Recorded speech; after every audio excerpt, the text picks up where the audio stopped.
Welcome back. Welcome back to our podcast, our last 30, a podcast about life, death, and everything in between. We are excited for today's guest. Once again, Caesar makes those connections and invites guests. And I'll say this before we even get started. If you're interested in being a guest on our podcast, please do not hesitate to reach out. We would love to get your unique perspective on life, death, and just your work and advice you might have, whether you're a male or a female, because we have started to embrace the concept of feeling comfortable enough to speak to women as well. But today we have our special guest, Aaron. He's going to introduce himself, and we'll let him kick that off, and we'll go from there. Aaron, Well, th welcome. yeah, thank you so much, Dr. Fred. I've been really excited to do something with y'all ever since I heard your presentation at the Tache PD Day, and I'm just shouting that out because Tache is a great organization and it makes these kind of connections, and um, I feel so fortunate and appreciate that I was able to talk to y'all then and then connect with Caesar to actually participate in this with y'all. Yeah. But yeah, a little bit about myself. I'm from New Mexico, born and raised. Very proud to be from New Mexico. My family had been there for a really long time. I like to say before it was even a state, but I'm not absolutely sure on the exact dates and everything. But we've been there a long time. Uh, Grew up just mostly with my mom. My parents got divorced when I was relatively young, actually really young. So was my mom, and it was two sisters. I grew up in a house of women, and that definitely shaped a lot of things with me. Um, and so uh, for us, I don't think anybody really had any strong. I don't think anybody expected any of us to really go to college or do anything. But I say that because me and all my sisters all got at least a bachelor's degree, if not more. And we were all successful, and that was definitely a testament to my mom, who, regardless of our situation, she had a passion for education. She knew the impact of it, and she did whatever she could to kind of drive us in that direction. And my mom, keep in mind, she became a mother when she was 15, but through all that, and I say this because it's an amazing journey for me. She got a associate's, she got her bachelor's 20 years later. So actually, she graduated with her bachelor's right around when I was finishing high school, and then also got a master's degree a couple years later after that. And so, I think she's definitely a personification of a lifelong learner in a lot of ways. And that's what drove my passion to not only, you know, go into education, or I'm sorry, get my education, but then also to make it a career after I finished. But I was like a lot of males. I think that we see, hopefully they do come to our campuses, but sometimes they don't. I was a little lost and know what I wanted to do. I'll be real honest. I think most people thought I would do some kind of labor. I'm a pretty big guy, and so I just think, oh yeah, you'll do some labor. You're strong. You're big, and so nobody really ever talked to me about college except what I saw with my sisters and my mom. And in fact, I have to give her all the credit because my senior year during spring break, she took me on a trip and we basically made one big kind of oval around New Mexico. She took me to about four universities. She said, you need to pick one. And actually, I think I applied to at least two, but the one I picked is the one I ended up going to for my first year. I transferred and finished at University of New Mexico. Um, but it was basically like, you know, showing me the way. And for me, it was pretty simple. I knew that if I went to work, I probably would be a laborer, which would be hard work. College seemed a lot easier, and there was um, a lot of more fun going on there. So that's what I chose. But it was really, after I got to college, I know Caesar, you've been in a fraternity. My fraternity changed my trajectory in a lot of ways. It really made me focus and say, yeah, I need to be in college. This is what I'm doing right now, and this is what's going to get me to what I want to do down the road. Um, I would say a big milestone while I was in college is actually two, and they actually, well, happened at the same time as when I was, because it took me a while. I wasn't one that took 4 years and graduated. It took me a couple more years than that, but about halfway through, unfortunately, my mom passed, and it was devastating. It changed my life, and in fact, I mean, has changed it basically since. The reason I say two things though is literally just a couple weeks before my mom passed, my son was born, which was also obviously, I mean, those both are, I mean, they change your life, right? They're some of the biggest things that can happen in your life. And and so with my mom, I mean, it devastated me, and I didn't know what I was going to do. But luckily, I had that little boy, and I had my girlfriend, who's now my wife, that I knew I had to keep going. And it was just having to find that way because I feel like most everything I had done up to that point was to make my mom proud and to do it for her and to have her there to say, I'm so proud of what you did. And I'm so, um, you're doing such great things. And so it's like, well, she's not there. Like, what's the point? But, but my son and my now wife, they gave me that direction. And I think I was very fortunate in that way because it um, I'm trying to be professional, but really it just kind of kicked my butt and said, you need to get your crap together. Yep. And and that's what happened. Before that, I mean, I was, doing all right in school, not great. I was kind of getting by. Some classes I would pass, some classes I'd do well, some classes not so good. I was having fun like a lot of people do. But I knew that, I needed to figure out what I'm going to do next and what I'm going to do to provide for my new family and for my son and again continue to make my mom proud even though I know both of you know, right? When you lose somebody like that, it um I mean I know I keep saying devastating, but I don't even know if that's a strong enough word. Um so so yeah, but through all that, I graduated. I was very fortunate. I don't know if y'all are familiar. There's a national organization called NASPA, and within that, there's a minority undergraduate fellows program. I know the name has changed a little bit. It's called NUF now. But it was through that program that introduced me to higher ed, and it was one of those things. Like I said, I took a little bit long to finish my bachelor's. I was telling one of the staffs in the Student Activity Center, the director, said, I want to do school forever. And she said, you can't, but you can work here. And it was the first time I'd actually thought about it, even though I'd been on the college campus for 3 or 4 years at that point.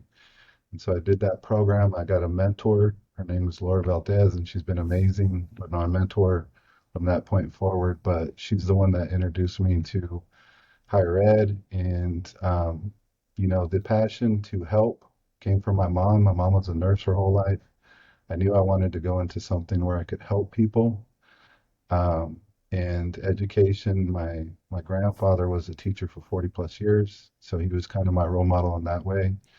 But I always thought maybe, high school, middle school, something like that. But this was my introduction to higher ed, and I've never looked back, and I love it because, for me, it's all about providing access and opportunity to students that may not know that higher education is available, or at least not know how to navigate to not only get to it, but then to be successful while you're there and to get degrees and everything. And I think the other thing that I know, a lot of us um, always say is, education is the key, right? If you can get educated, it opens those doors to a lot of opportunities, not just professionally, um, um, but I know it even shapes a lot of the other aspects of your life as it did me, right? I met my wife in college, started having my kids, and, I have three sons now, but, my whole college experience is really what shaped everything that I've done in the 25 plus years since.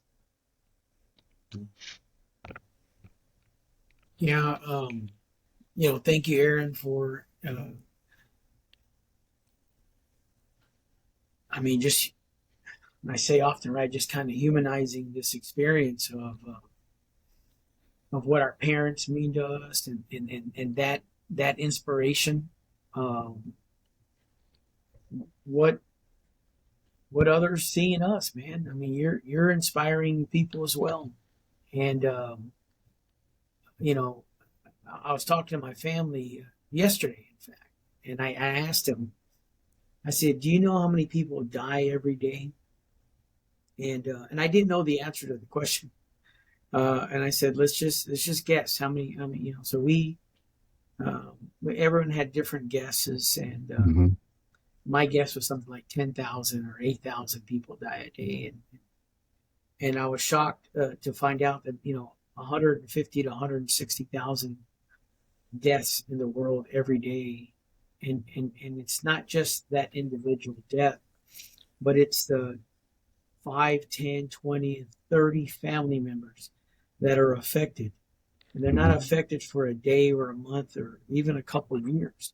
We know that impact, in fact, for many people, is a lifetime of transformation, right, Caesar? I mean, at different points in our life, we are okay and not okay.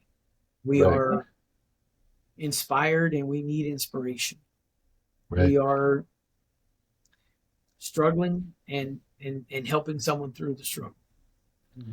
And I Uh, think for me, a big thing was, I feel very fortunate that, and don't get me wrong, I mean, I went through a lot of the struggles and did bad things to try to cope that a lot of us do. But at the same time, I became very motivated to, get my life straight and just, I mean, after that happened, every single GPA I had from that semester until I graduated was 3.5 plus. I moved in with my girlfriend, who's my now wife. We started our family. We started getting that. We started careers. I mean, I was able to use it as a great motivation, but it was a struggle at points. And the other thing that I'll say is it wasn't, unfortunately, that wasn't the experience for, my siblings as well. My oldest sister, and this was a big thing, and this is, I think, one of the biggest lessons I learned. Guilt is a killer. Guilt can literally kill you. And she had a whole bunch of guilt, and unfortunately really struggled to get over that. And um, I was fortunate that I didn't have that, and I often kind of questioned why. And I think there's obviously different factors and everything like that. But what I can say is what I always tell myself is it's because I didn't feel guilty because I did everything I could to not only have a great relationship with my mom, I was always there for her, and especially in her last couple of years. I mean, her passing was very unfortunate, and it wasn't expected. She was very young. She was only about 40. She was 45, and um, but at the same time, I was doing everything in those last couple of years to help her and to stay connected and to communicate. And I had a wonderful relationship up until that last day.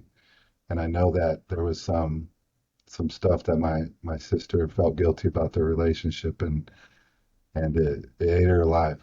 It was hard seeing that. Mhm. And even my other sister, who I think did a little better about coping, and but the thing I like to say sometimes is she was like a walking zombie. Mhm. And it was just it was almost like she had to numb herself because she couldn't deal Oh, with what was going on. And it took a while, and even for me. I mean, I was that that man that, was telling everybody I was fine. And then on my drive home, I would listen to a Tupac song and just cry uncontrollably. yeah. And I think the other thing is being young, not knowing that how to get help. I did do counseling, and I did think that did help a little bit, but still, those days where I struggled, I felt helpless and I felt like I didn't know. One thing I will do, though, is say my dad stepped up in a major way for all of us. Um, and I think that was a huge thing. And, I'm so appreciative that he even had the insight to know that he had to, Mm-hmm. because he was dealing with his own things himself, and the loss and knowing how much pain his kids were in. But he stepped up in a major way, and that had a huge impact as well.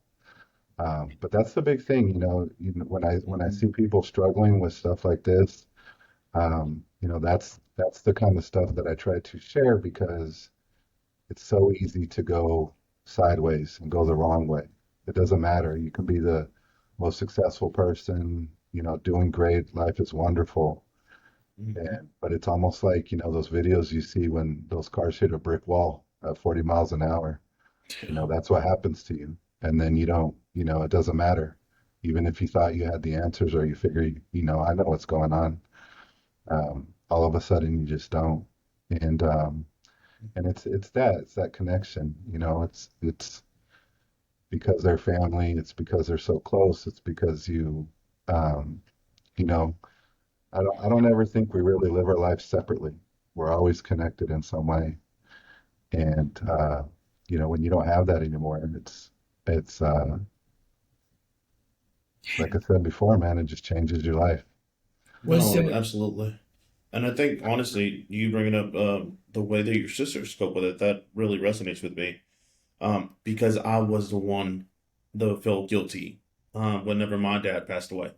Um, I was in college. I was a couple hour and a half, 2 hours away from home.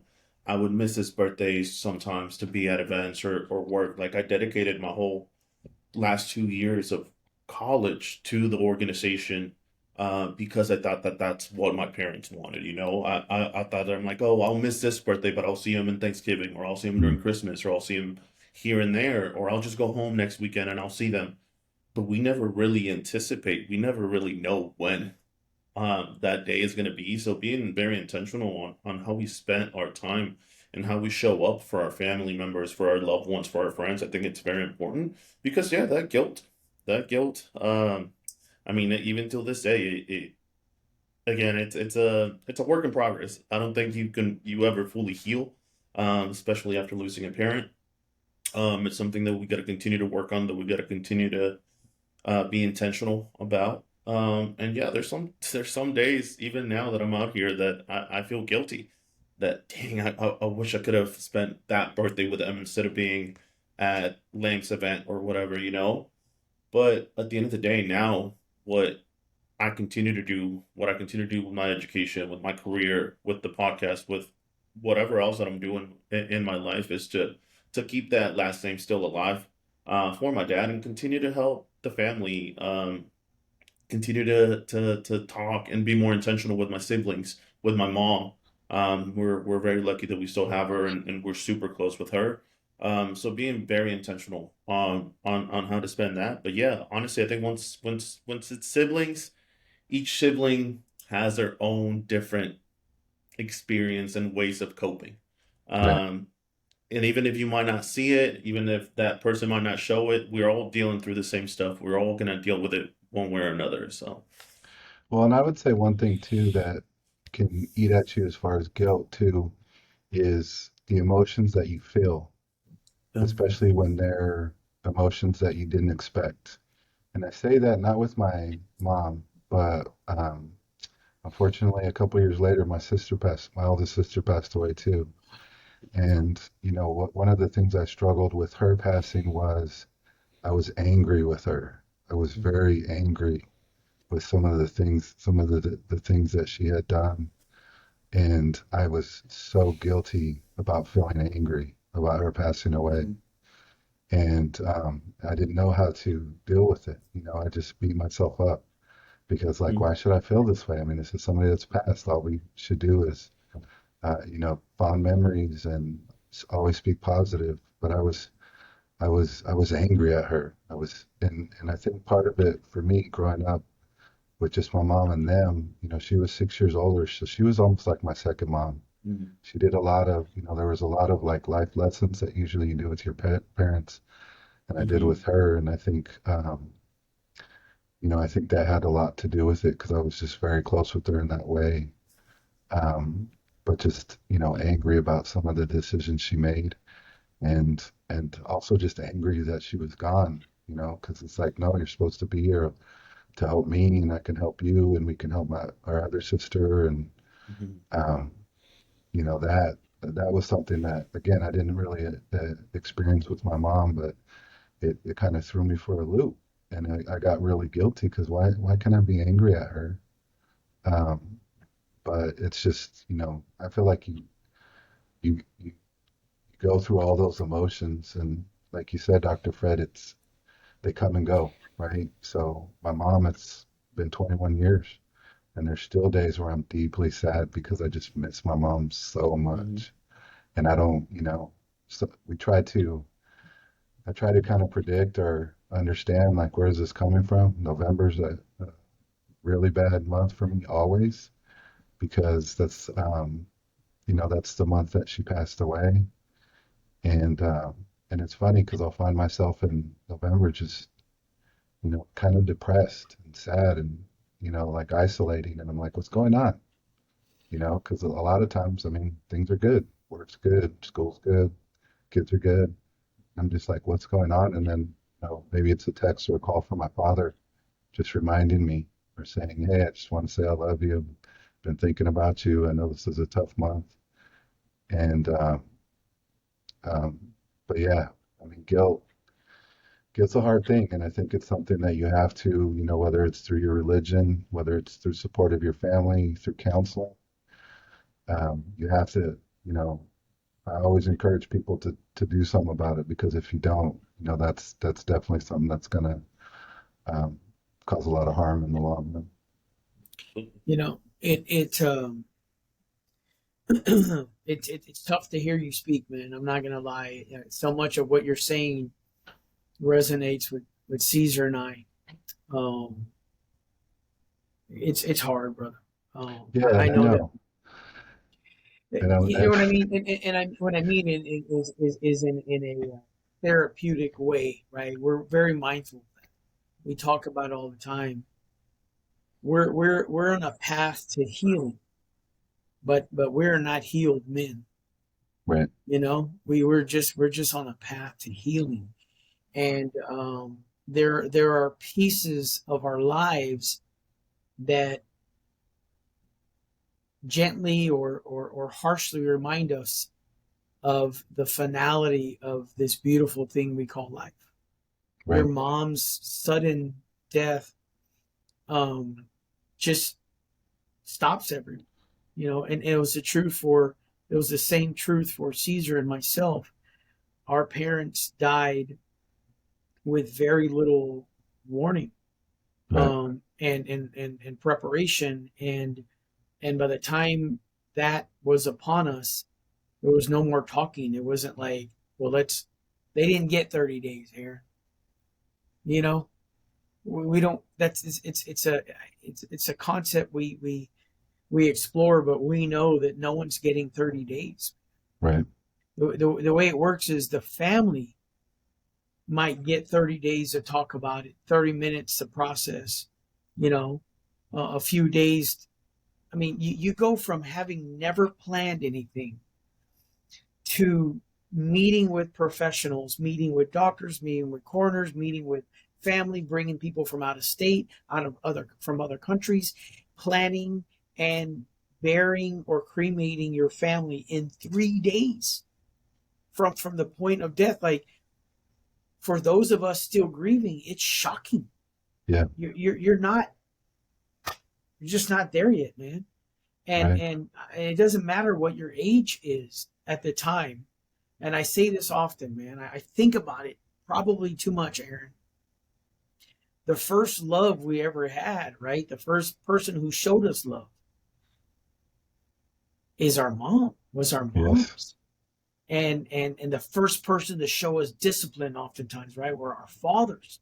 The first person, as you said, to be there and come through, right? And so as you know, we're lucky we had you know, two parent households for a period or you know, however long that was.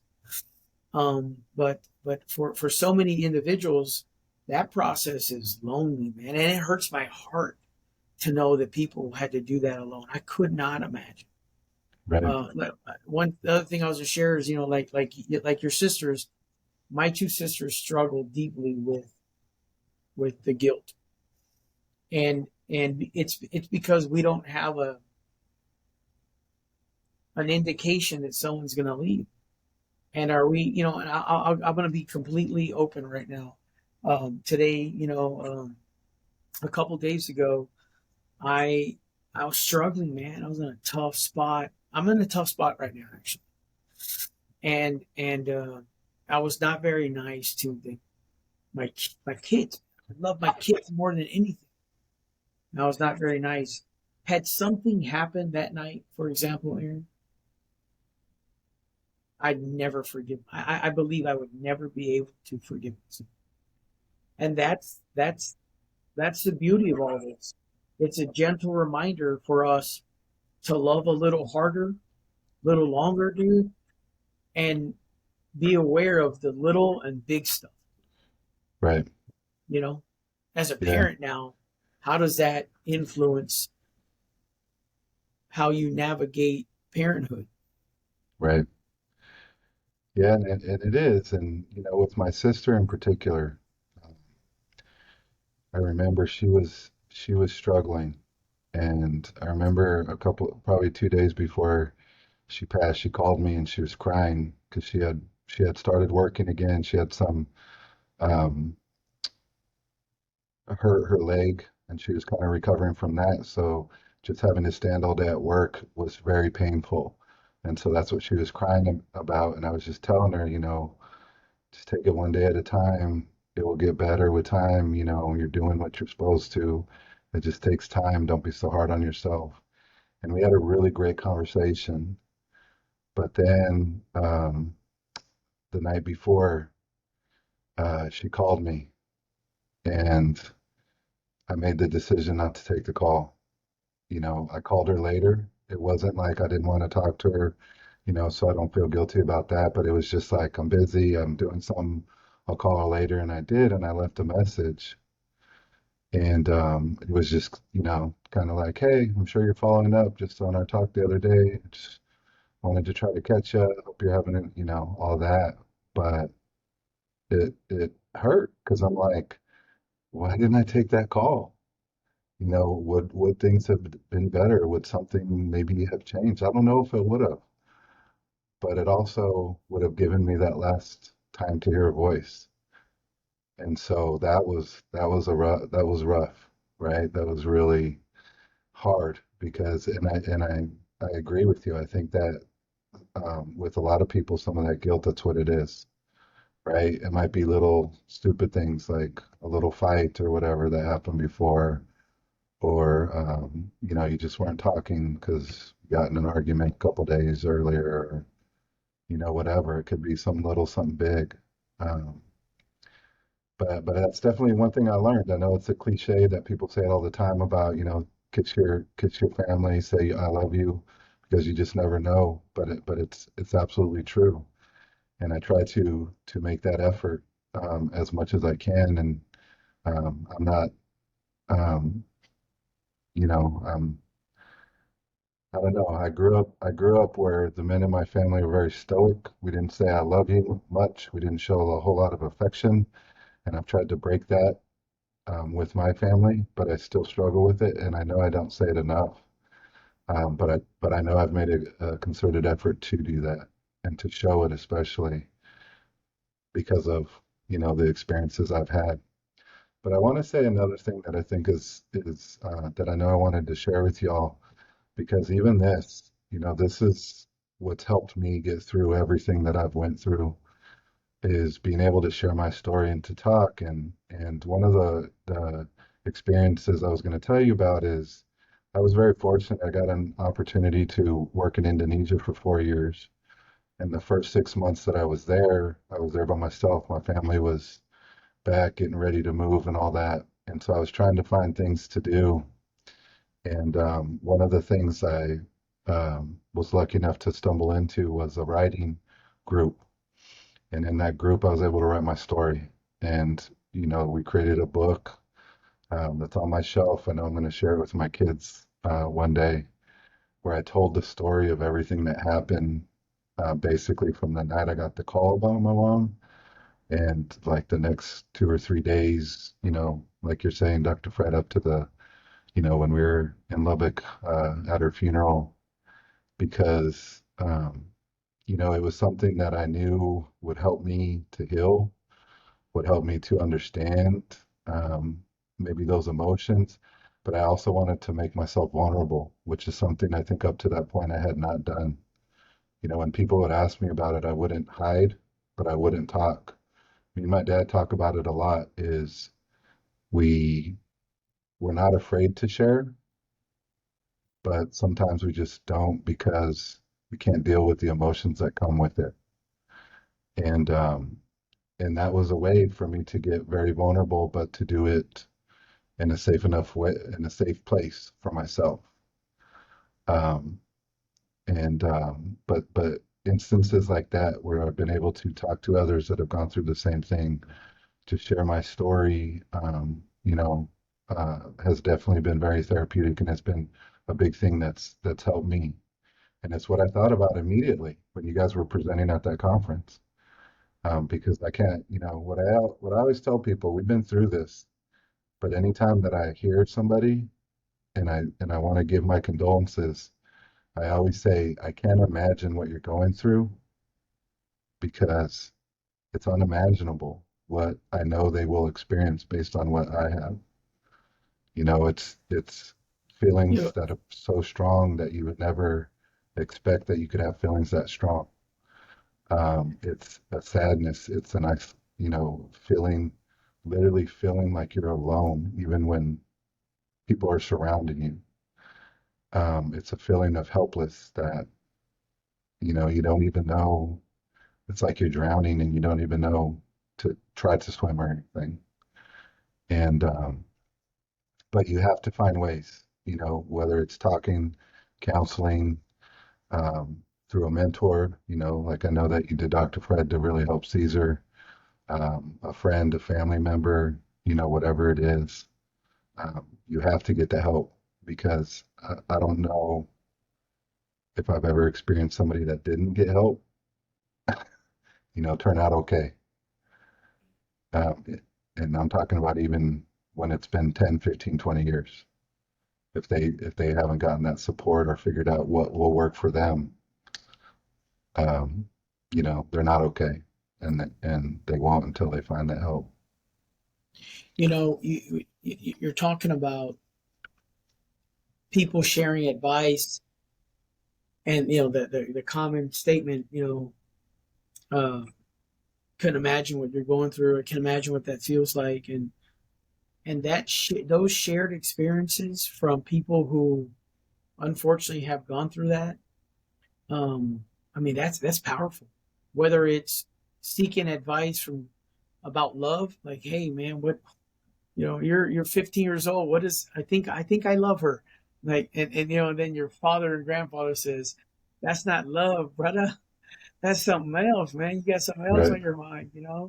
or or whatever else, whatever, maybe it's investments, and you don't go and talk about, perhaps you're not going to get advice about buying a home from someone who's maybe only lived in an apartment, right? Can they really give you the best advice about homes? I don't know.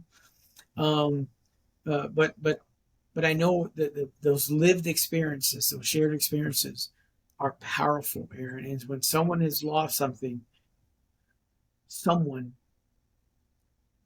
our attempts have been to reduce some of that pain, to alleviate the hurt, um, and to let them know also, as you have done, this is what it felt like, and this may be your experience, or you might Right. experience something different, but you have to reach out for help.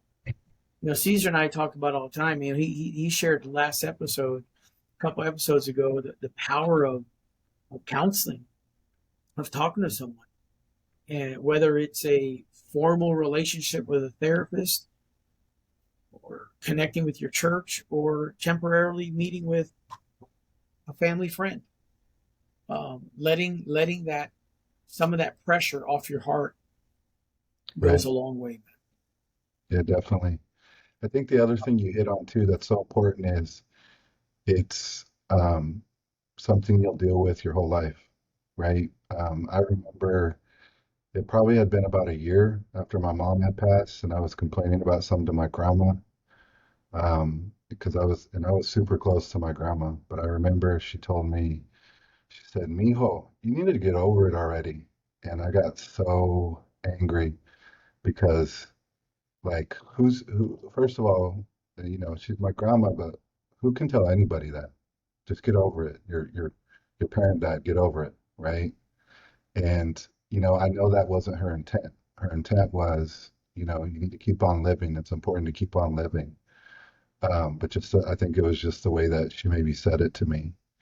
But that's something that I also make sure that I can tell people. You're never going to get over it, and that's okay. It's okay that you're never going to get over it. It's not like there's some, happy ending at the end of the rainbow. Because, and again, I'm sure you guys experienced it too. There's days where you're just like, all right, I'm good to go. And then the next day you're just not. And, And but I think the other thing too is when you are going through the struggles, you can't just say, okay, I need to do whatever and just get over it. You have to reflect and understand, where is it coming from? What is it really about? Like what are those gaps, those things that are missing? Because, unfortunately that person can't be there, but if there's something that can fill that, whether it's, through a mentor, through another family member, through counseling, um, sometimes it's even just something you're struggling with personally and you're trying to kind of fill that void. And so I know with me, a big thing was, putting that energy into my kids. And it was really because my mom, and I think this really did come. So my mom was a nurse, like I said, but she was always a nurse that either worked with babies or with women delivering babies. And so I used to call her the baby whisperer because, it didn't matter if a baby was mad, irritated, screaming. If she held them, they were good to go. And but I knew, I think my relationship with her, that I always wanted to be a parent. And so I tried to put that energy into my kids and, being the best father I could be. And even that was a struggle because, like I said, I didn't even feel like the same person. And I know there was probably times, especially since I was so young, that I probably wasn't a great parent or wasn't a great spouse, especially. But I know I was trying my hardest and, just getting through those bad days so I could have the good days. Um, but it's just that growth and development, and that's what I think people, they struggle because I feel like sometimes when you lose somebody, you don't want to lose that memory, so you almost get stuck in that period of time as well, right? Um, you and know, it's hard to I move on. I was thinking about what your grandma said, and that it, at the moment, yeah, it's got to piss you off, man. You're like, what do you mean, get through it, get over it? But I think that oftentimes for people who love you, they're worried about you. So what it likely meant was, I need to see you smiling and happy again. I'm worried that you are. No one wants to say the word, particularly in our community, right, Caesar? No one in our, especially the old heads like me, they don't want to use that word depressed. In fact, many people won't use it. Right. So they'll just try to pressure you to get over it, move on, because it's fear, man. It's just fear. It's not. It's certainly. I don't think it was meant to hurt, even though it was hurtful. It was meant for their heart to feel better about your pain. And And I hear about that often, in fact. Yeah. I also know personally that if you don't get through it, it starts affecting everyone else.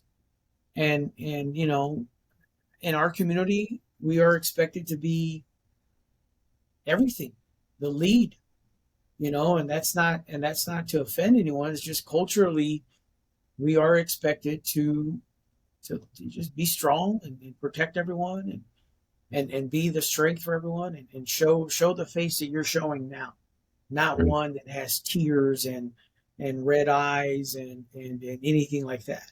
Put your Right. head down. It's tough, man, because we're humans Yeah. I think before we're men. We're just human beings, man, and when it hurts, it hurts.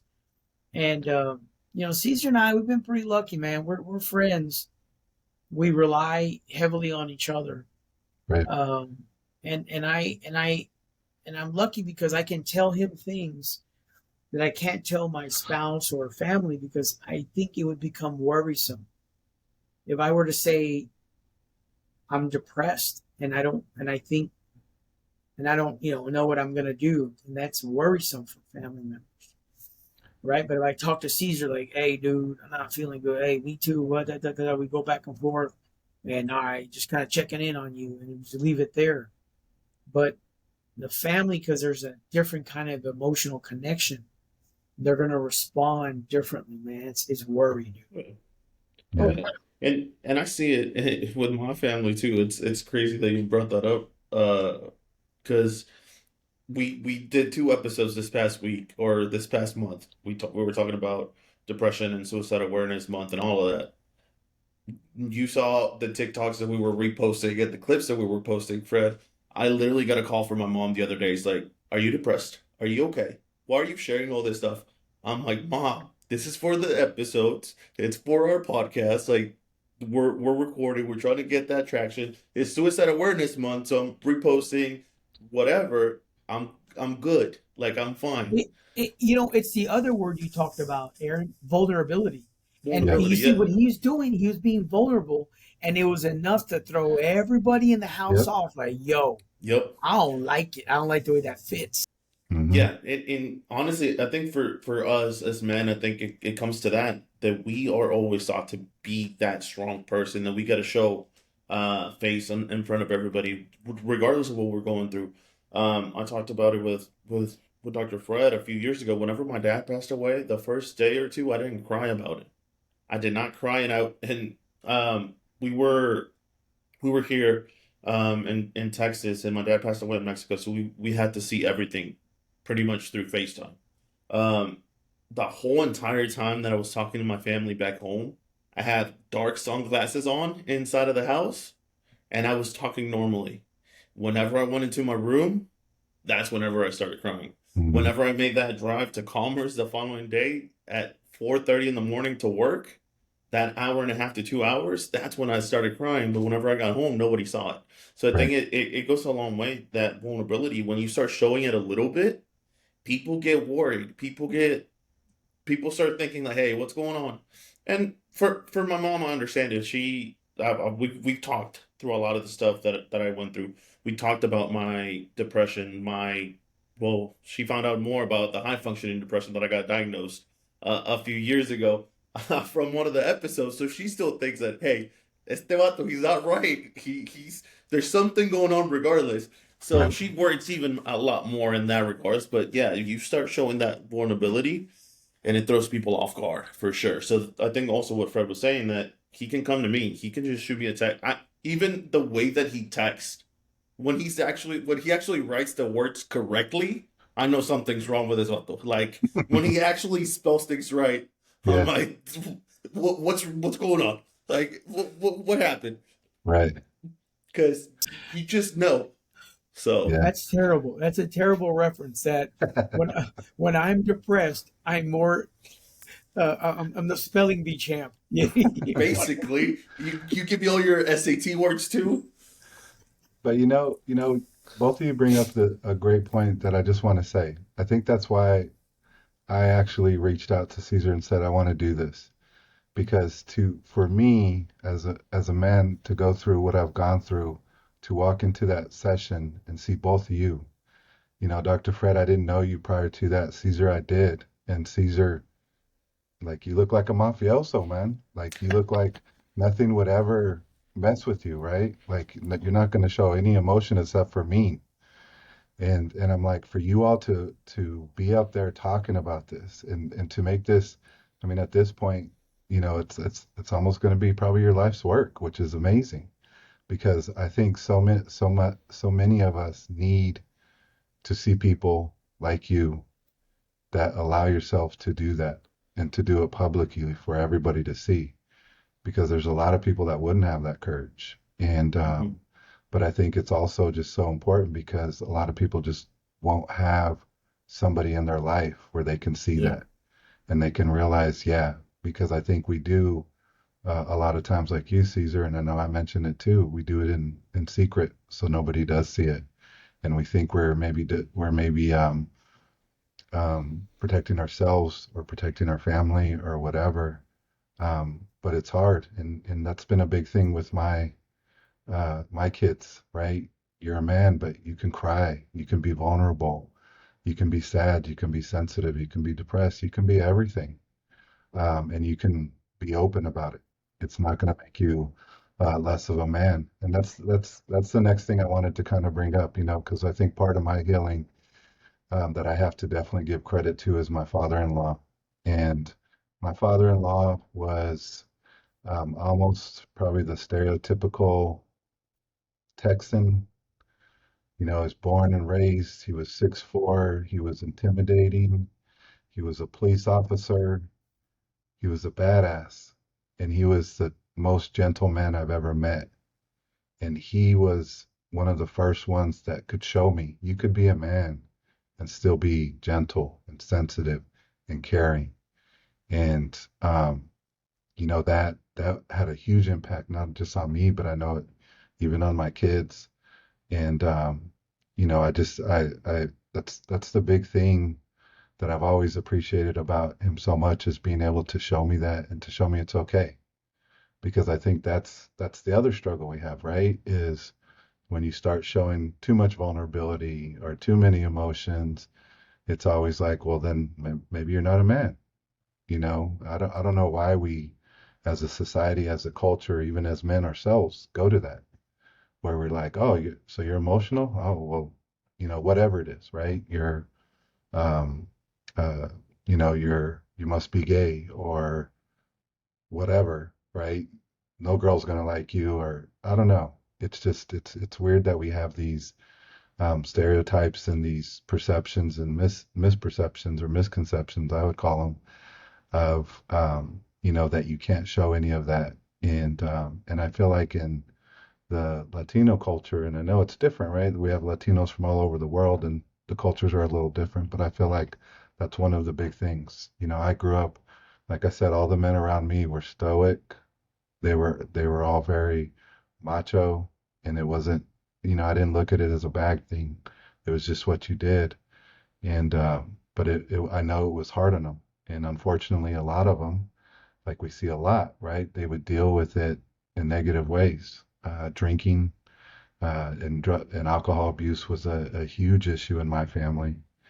And, I've dealt with some of those demons myself, and it's hard, but it's what we were taught. It's what we, we thought. And, I feel fortunate that at a pretty young age, I realized that's not the answer. And I was able to figure out other ways to do it, but I still struggle with it to this day. It's not like I'm perfect or I've just gotten over it. And, some of it is like you said, Caesar, I think some of us can figure out how to be kind of high functioning while still being depressed or having alcohol problems or drug problems or whatever. And we just think, oh, we're doing it. We're moving forward. It's fine. And, but it's not because it's always going to catch up to you.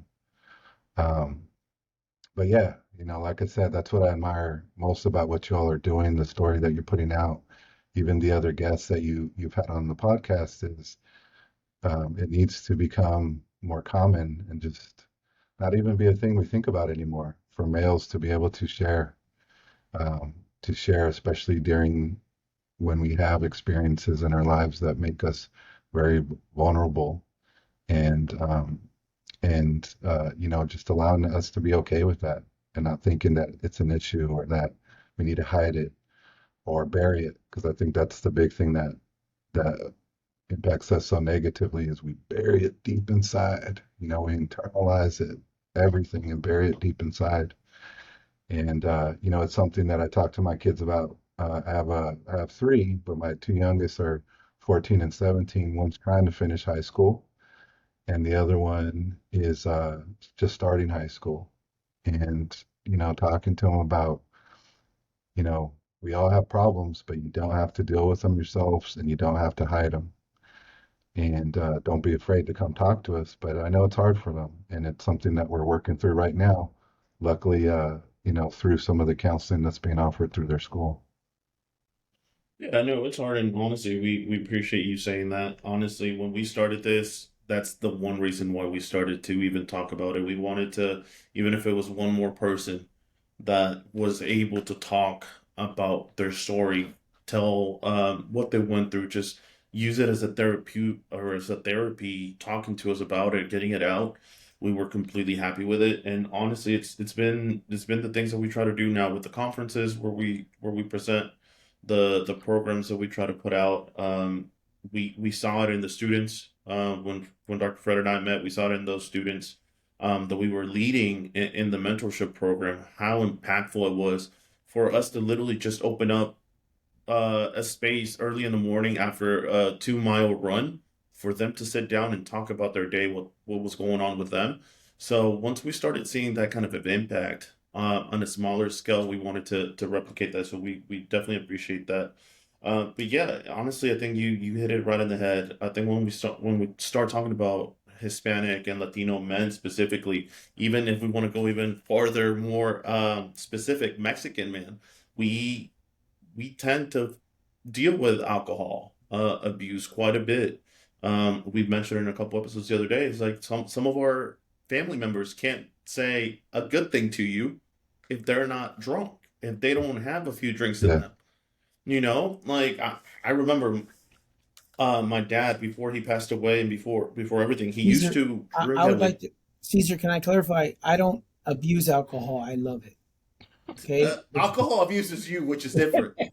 That was a whole different story. Aaron, because when I hang out with this guy and he makes drinks, he makes them for a guy his size. I'm not Yeah, his size. Okay. you're So like a please. third of my size. So then give right. me You're a like a third of third it. of my size.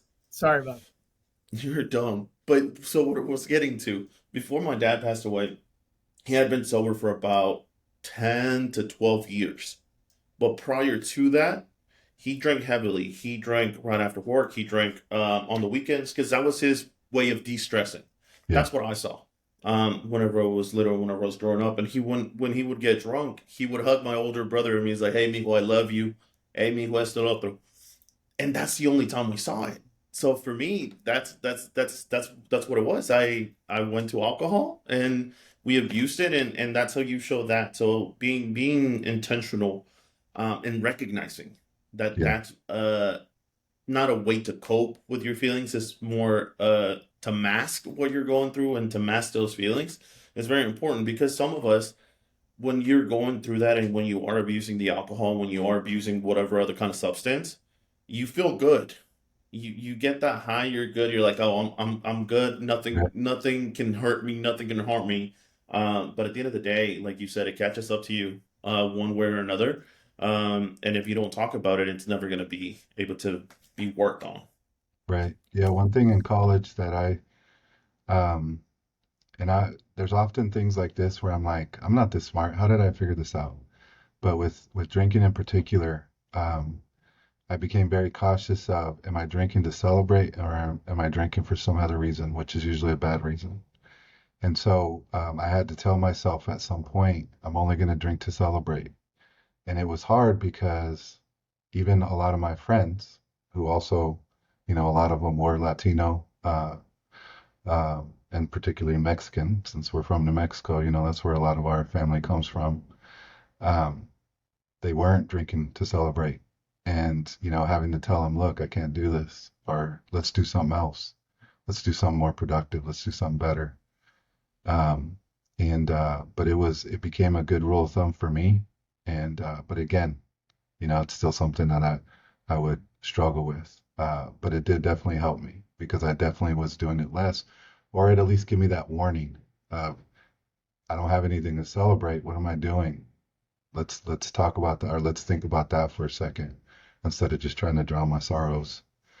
And it's something that and I think, like you said, sometimes it's a learned habit that we have from our families, unfortunately.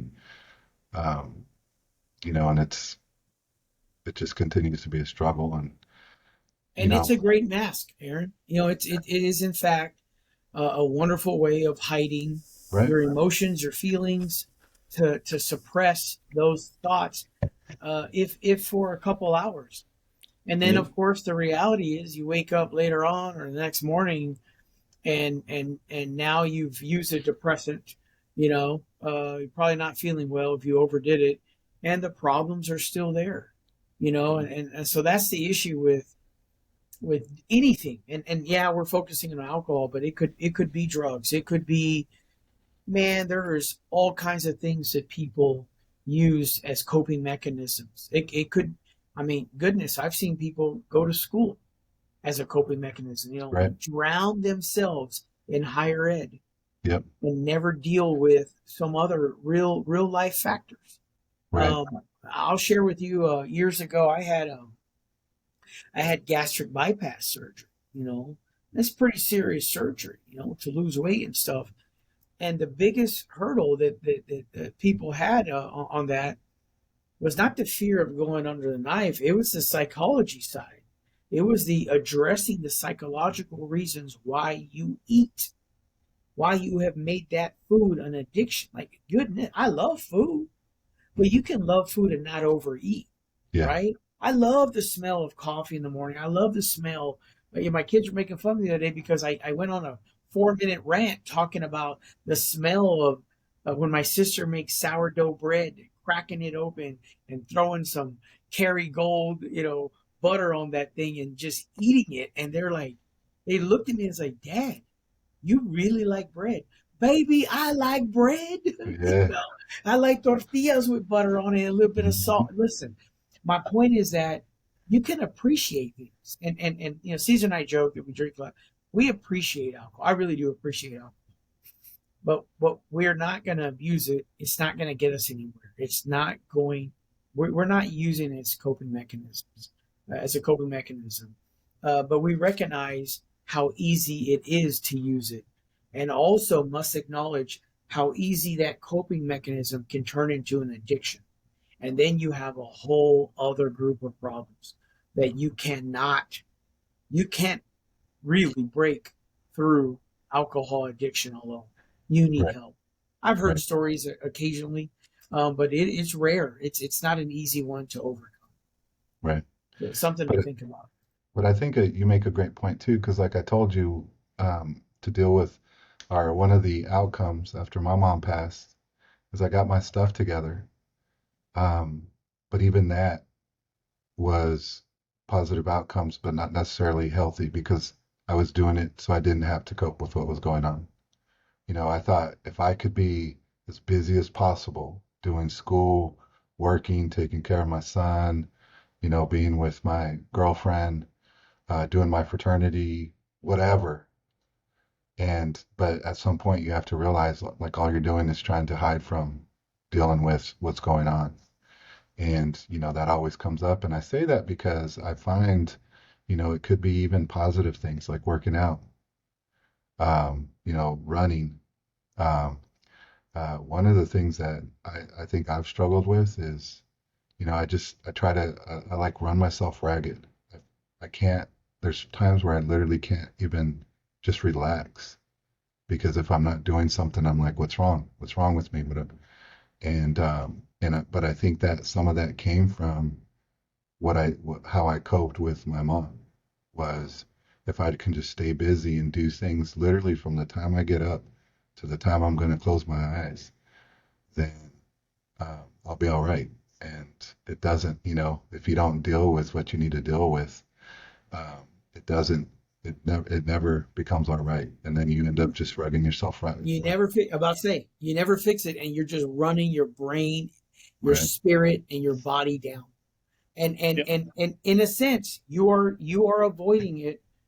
You don't have to address it if you are in bed, falling over to sleep and then popping up. I mean, that's how we live our life. Yeah. Unfortunately, we work to the very last, watch a video, trying to get our craft better, sending out emails, working, pass out, feels like, pop up the next morning, physical fitness goals, or unfortunately, there were times where we went straight to work, and you see what that does.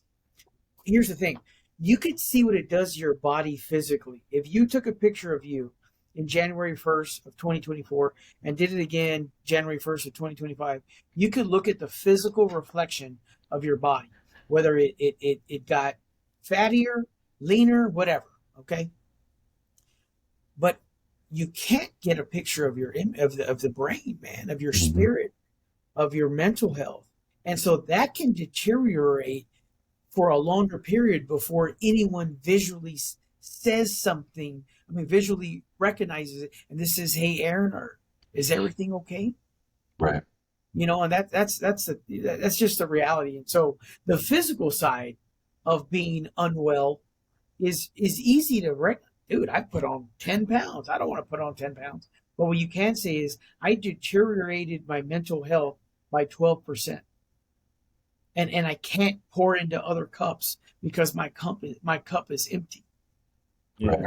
That's the reality. That's tough. And I think honestly, even later in life, when you have dealt with some of those things already and you're in a lot better place, even when you do get that little break of not doing anything for a couple hours or whatever, you finish your stuff early, you still feel that. You still feel like you're being unproductive. It's happening to me now, and I hate it. I wake up early in the morning to go to the gym. I get to the office early. I get to the house. I do what I need to do, and I'm fine. I've learned to deal with the stuff that I'm doing.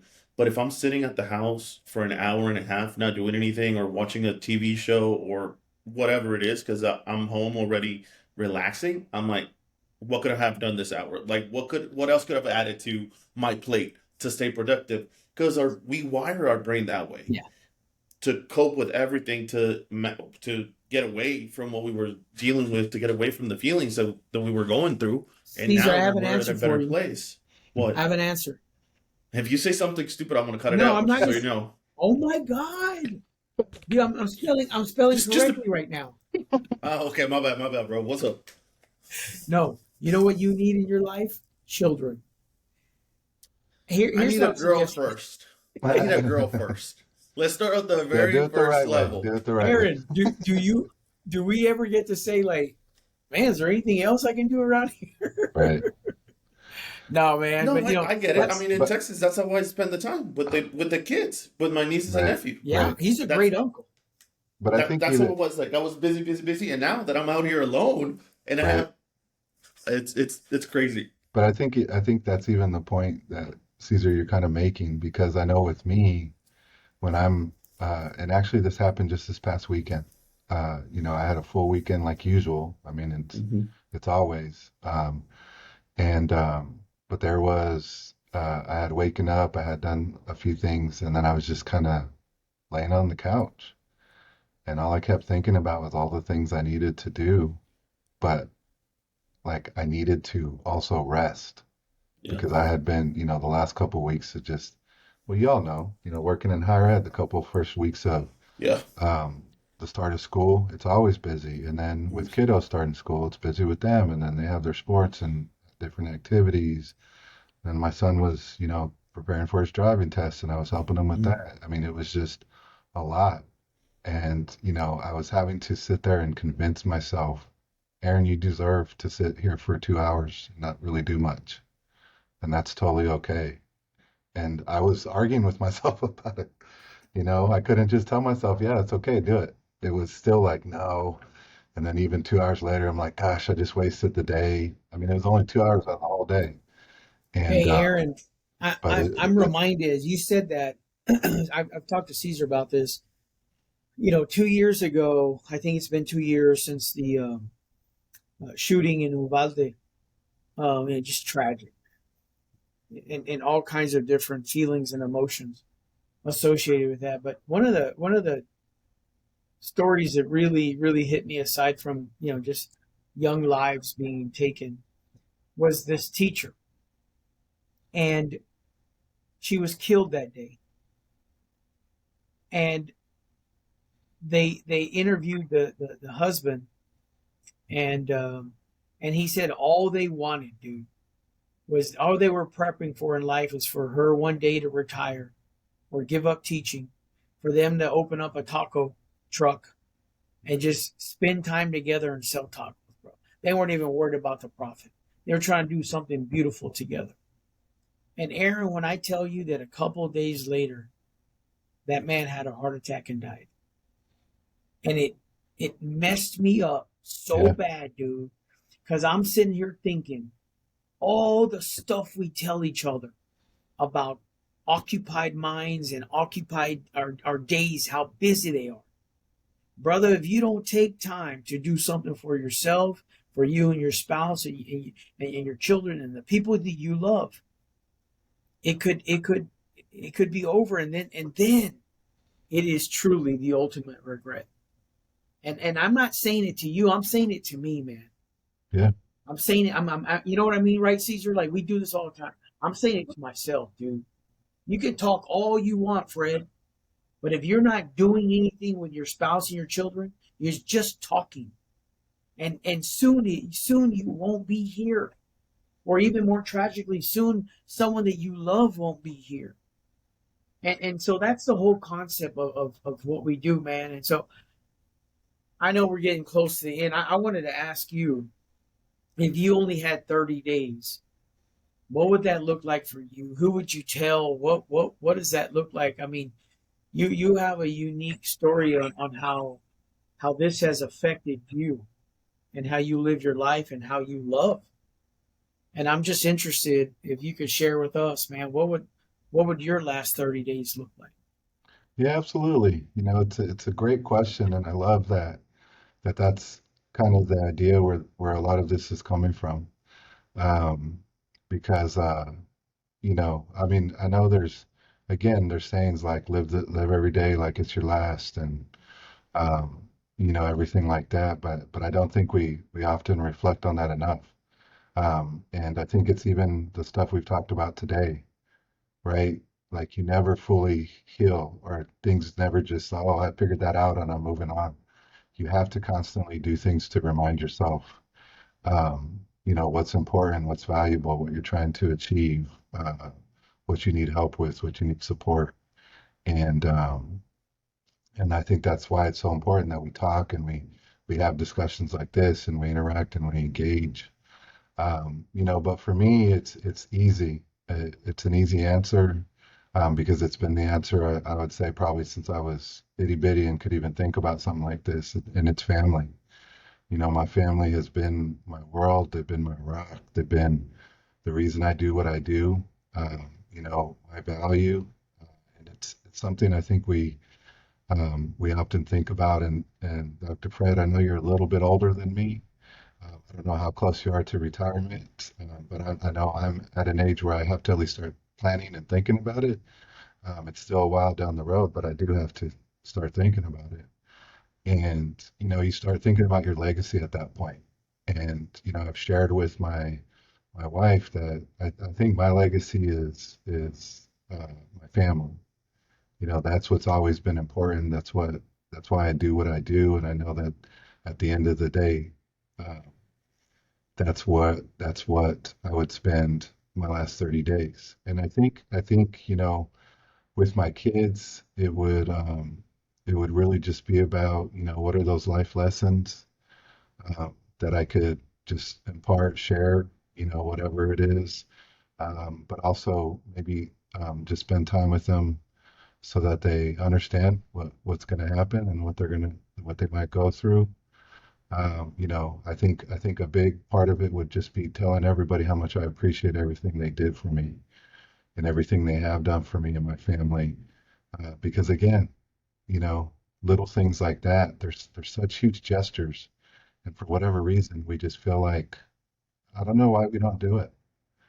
I was telling a coworker the other day, I was like, man, my wife's been killing it with these dinners these last couple of weeks because we're eating lunch and I eat leftovers for lunch. And I looked at her and I said, maybe I should tell my wife that because I don't even tell her that, but I know how much joy it can bring to her. Just little things like that. And so, so that would be the big thing for me is, just spending time with those that are so important. And, I think doing the thing that I love, which, for me is just having discussions like this. One of the things that it's probably the my most favorite thing to do with my dad, and the way that it started is, my dad, he struggled with alcohol as well. Like I said, they were divorced, but he also got sober, and it was around when I was a teenager, and we've been able to develop an amazing relationship from that point. But part of the reason we were able to do that, and I want to say this, Dr. Fred, because I know you talked about this a little bit in another episode, is how you read books and you use other people's stories to help you gain wisdom and understanding. And one of the things that was big for me in college was I was reading a autobiography of DMX, and he had probably just came out. He came out about 98. This was probably like '01, something around there. But he wrote this, or well, I don't know if he wrote it. Maybe somebody wrote it for him, but it was about his life story. And I can sum up the whole book in a nutshell. He, his lack of relationship with his father, the absenteeism of his father, in fact, affected everything. And we know, now we have perspective. We know that he struggled his whole life with those demons that came from that. But that whole book, that's what it was about. And I remember reading it and just saying, "Damn, am I going to let my issues with my father like impact the rest of my life, especially negatively?"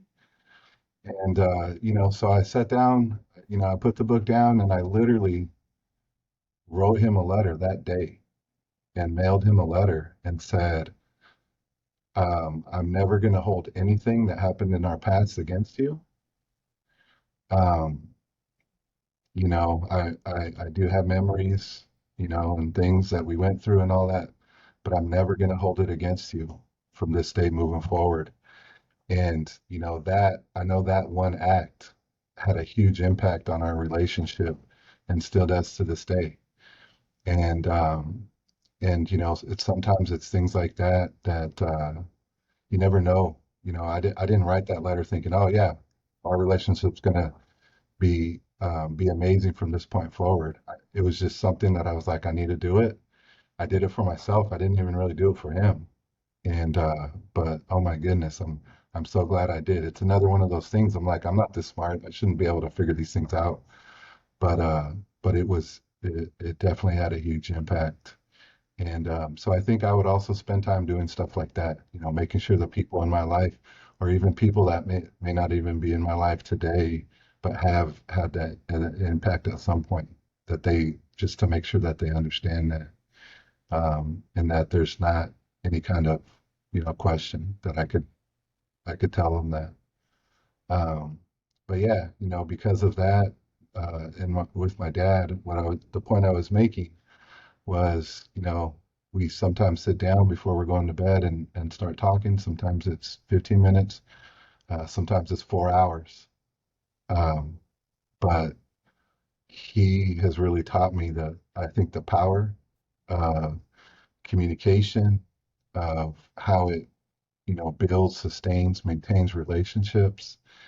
And he's also the first one that allowed me to see somebody be vulnerable and just honest, And I know for him, that was something that was probably a big life lesson. It took him a lot of years to learn. And, I strive to be like that. And it's hard. The reason I bring it up is it's hard. It's not something that's very easy for us to do. Um, but that's what I want to spend my time doing. I love food too. So eating some good food, having great conversations, being around those loved ones, and just making sure uh, they have those memories that they can hold on to. Because I know for me in my life that's been so important. I try to talk as much as I can about my great grandfather. His name was Braulio Galindo. He's the one that came over from Mexico and started our family in New Mexico on my dad's side. I never even knew the man. He passed away, 20 some years before I was even born. And but I talk about him because my grandma would and my dad would, and they would tell me how great of a man. They would show me pictures. And, it's amazing, right? Somebody that you never even met in your life. I mean, I know we share blood, but I never even met him in my life. Never even was there to witness anything firsthand with him.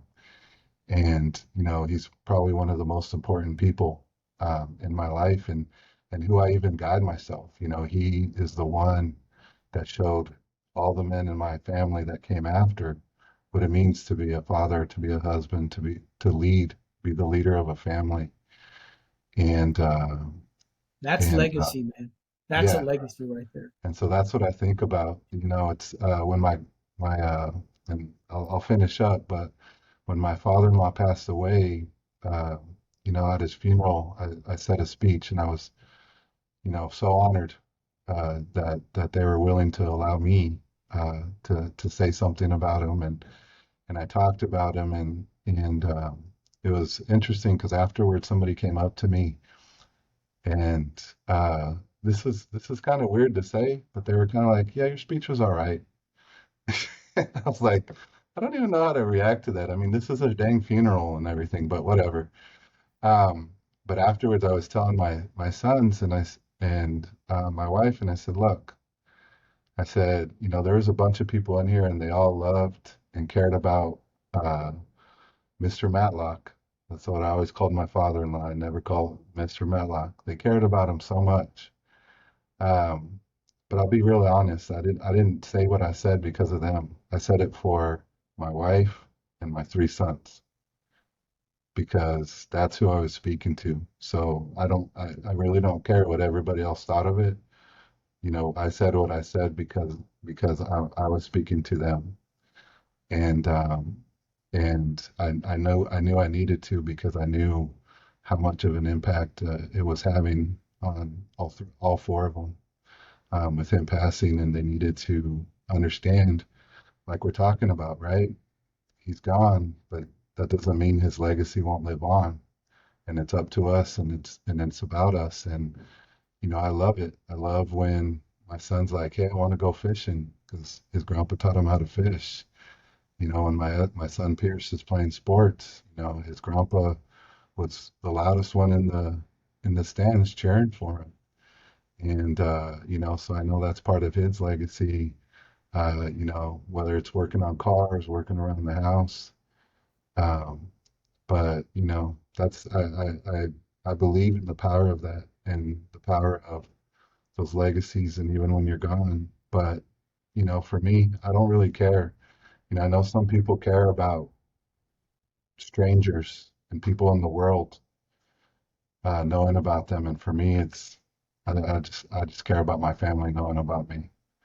And I'll end with I just thank you all because this is going to be part of that. This will be another way that whether it's my kids, maybe my grandkids, maybe great grandkids that uh, I may or may not meet, if they can see a video like this and be like, yeah, that was my grandpa or my great grandpa or whatever. That's another way that to keep that connection and that thing alive. And so that's it for me. I would spend all that time with my family and loving them and doing everything I could, just talking, you know. talking and eating some really, really good food. Yeah, I think we have all three of us have that in common that we love to talk about stuff and we love to eat. But no, we appreciate you joining us today. And honestly, I think we could have gone another 2 3 hours talking about different topics and a lot of stuff. So maybe down the road, if you're up for it, we hop on again and we do a part two. And talk about different things and explore different subjects and different things that we weren't able to go so much deep into Well, today. I'd really love that because I think I've shared with both of you, but I'm doing my dissertation, and really what Yeah. I'm focusing on is supporting and helping Latino males. And because I'm doing it because I know, and it's some of what we talked about today, being able to allow them to, overcome some of the obstacles and cope with some of the things that we know our students come into college and they Yeah. struggle with a lot of things that they may even bring with them or may even just happen in college. But it's so important to break barriers, to remove obstacles so that we can give them all access to achieve what they want to achieve through education and through life and through their profession. And unfortunately, I'm sure you all are very well working in higher ed with me. It's I mean, at this point, we might call it an epidemic. The how many males are not taking advantage of that opportunity Yeah. are not even given it, because that's the reality too sometimes is they're just not even given that chance. And we need it, especially with the Latinx population just growing, becoming one of the Hmm. largest.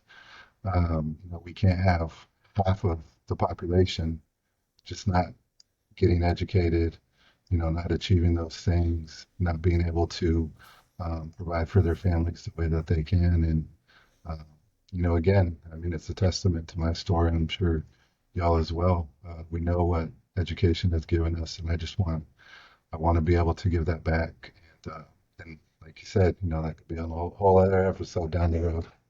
Yeah, no, absolutely. Again, we'll definitely find some times and we'll be able to do it. Maybe one time, well, someday we'll come back to Houston and we'll do it in person. I think that would also Yeah. be a great way to do it. But Hey, again, thank you before so before much. you go, will you because we ask our listeners to pause the video at any given time and send a text to someone, and send that special message and or immediately after this. But will you as you take us out, man? Will you look into the camera and give that message to your family, to your wife, and to your children, man? And just if this is your last message, Aaron, what are you telling them? I think I would say, and it's Rosie and Pierce and Jordan and Dominic. Um, it would be, how much you inspire me, how much you love me, how much you support me is what I'm thankful for every day. And the effort that you make, I know I don't say it enough, but I recognize it and I see it every day. Everything that you do for me, everything that you do for each other, is what really drives and motivates me every day to do everything that I do because it's for you. That's what I'd Thank you, say. brother. I Actually, want you to thank you for know, Awesome. giving me listen, that opportunity to say that. no, Of course. absolutely, and thank you for being vulnerable today, for being the father and husband that you are. That is a beautiful model of what's not represented in the media, what's not represented in the world that we live in. So thank you so much, Aaron. And if you're listening today, again, we can't say it enough to take time to thank someone, to tell them what they mean to you, if you can. Um, you know, it's that important, guys. You just cannot Mhm. say enough. Thank you for listening. Thank you for being a subscriber, for engaging, and um, please reach out to us if you'd like to be a guest on our humble little podcast. Thank you so much, and we'll see you next week. See you See you guys. next week. Thank you, guys.